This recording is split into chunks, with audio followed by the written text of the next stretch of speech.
You're listening to the Angry Marks Podcast Network. Good afternoon, good morning, good evening. My name is Arya Whitner, and this is your NXT report for Wednesday, December 13th, 2017. This was the special episode of NXT that aired not only on WWE Network, but also on USA Network.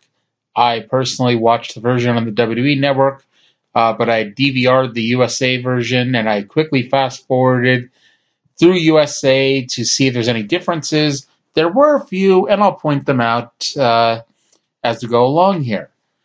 But the show kicked off this week with the new NXT Heavyweight Champion of the World, Andrade Cien Almas, going one-on-one with Fabian Aichner. Aichner, if you recall, was in the Cruiserweight Classic, but he's since packed on muscle and no longer would qualify for 205 Live. In his first match since winning the title, almost got upset, as Aichner showed that he still had some moves in him as he busted out a springboard plancha to the outside and a springboard DDT back into the ring for a near fall. Zelina Vega interfered to distract Aichner long enough for Almas to take over and eventually win with the hammerlock DDT. Sanity was discussing scars and unfinished business. Eric Young said War Games was beautiful, but the outcome was not ideal. They have not left the battlefield, and next week they will finish what they started with Undisputed Era. Oney Lorcan and Danny Burch were out next as they decided to team up once again, and this time to battle with the Authors of Pain. Once upon a time, Lorcan and Burch were individual wrestlers who lost to everyone on the roster. Then they had a couple matches with each other and found out that they hate beating the crap out of each other, and so they decided to be a team and beat the crap out of other people. However, they formed a tag team that has won as many matches in NXT as I have, and meanwhile, AOP were undefeated for 14 months and have, to this point, only lost a single televised match. Lorcan and Burch put up a good fight for 1 minute. For 1 minute, they looked very competitive. For 1 minute, it looked like they had a chance. Unfortunately, this match went longer than 1 minute.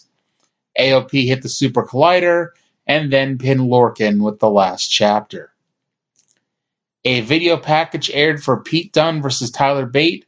That will be next week. To build it up, they showed highlights from their tremendous match in Chicago, which reminds me, you still need to go and watch it. I don't care how many times you've watched it. You need to watch it again. Please go do that now. And up next, it was NXT Women's Champion Ember Moon versus Peyton Royce. So, remember last week when I went on and on and on and on and on and on about the USA Network, and I finished up by saying that next week Peyton Royce would be on USA Network? Well, it turns out that when you're right 52% of the time, you are wrong 48% of the time, because this match was exclusive to the WWE Network version, probably for timing issues, because USA only gave WWE about 50 minutes because they were airing some movie on afterwards, and for some reason had started at like 7:50. So this match was what got cut. Instead, they actually aired an Ember Moon video package, but no Iconic Duo at all on USA Network. Both ladies were fast from the start, but Ember got the best of it, culminating in a plancha to the floor onto both members of Iconic Duo. Peyton got the heat when Billy distracted Ember on the apron, and Royce used the 619 to the back and ribs. Peyton looked good, but the match wasn't booked in a way to make you believe that she would actually win. She didn't really get any big near falls. It was just, it wasn't a jobber match. It wasn't a squash match, but it wasn't an incredibly competitive match. Let's just say that. Ember picked up the win with the Eclipse. After the match, Billie Kay pouted, but then went bat-crap crazy as she booted Ember's head off. Iconic Duo double-teamed at Ember until Nikki Cross, of all people, ran in for the save. Nikki destroyed both of them and sent them packing before gazing longingly at the NXT Women's Championship and running away. In an exclusive video to WWE Network, because this did not air on USA either, the Street Profits debuted a new segment called Street Talk, where they talk to fans outside the arena. They bribed a kid with a free Solo cup to make him say the Street Profits would take over in 2018. That poor kid thinking that Solo cups are actually, something that are expensive and not just bought 50 in a pack for $1 or $2. Shayna Baszler is coming soon, and next week, in addition to the UK title match, it will be Sanity defending the NXT Tag Team Championship against the former Red Dragon, Bobby Fish, and Kyle O'Reilly. Main event time, Fatal 4-Way number 1 contenders qualifying match, Adam Cole and Aleister Black. Both men are undefeated. Neither man have been pinned. Neither man has submitted. And what happens when you take two people who have never lost and put them in a match where one of them has to win? You get an excellent little main event here. And, of course, Johnny Gargano and Killian Dane are already in the Fatal 4-Way. And I believe the other qualifying match is next week, but I don't know that for a fact.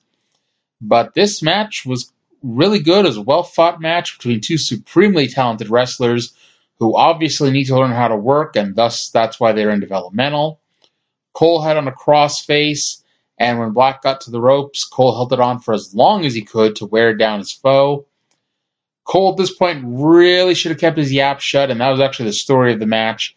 Cole needs to shut the bleep up, as he was pretty good when he wasn't talking, but the second he started running his yap, Black would make his comeback and beat on Cole all over the ring.